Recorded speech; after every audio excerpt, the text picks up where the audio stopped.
Asia cup 2025 match number 2 India વિરુદ્ધ UAE. મિત્રો, Asia cup 2025માં Bharat પોતાની પહેલી મેચ રમવા જઈ રહ્યો છે અને સામે હશે યુએઈ।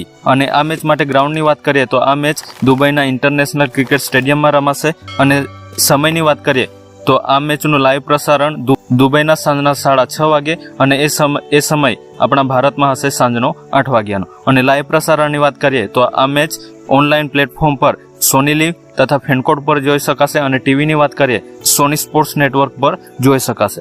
પણ મિત્રો તમને બધાને જ ખબર હશે કે ગઈકાલે એશિયા કપનું ઉદ્ઘાટન થયું હતું અને એ ઉદ્ઘાટનમાં આપણા ટીમના કેપ્ટન સૂર્યકુમાર યાદવે જે રીતે પાકિસ્તાન ક્રિકેટ બોર્ડના ચેરમેન મોહસિન નકવી અને પાકિસ્તાનના કેપ્ટન સાથે વાસ્તે ગાસ્તે હાથ મિલાવ્યા છે, એ જોઈને આપણા ક્રિકેટ પ્રશંસકોને ખૂબ જ ગુસ્સો આવ્યો છે। કારણ કે આપણા દેશના ક્રિકેટ પ્રશંસકોને લાગતું હતું કે સૂર્યકુમાર યાદવે મોહસિન નકવી અને પાકિસ્તાનના કેપ્ટન સાથે હાથ મિલાવવાની જરૂર નહોતી।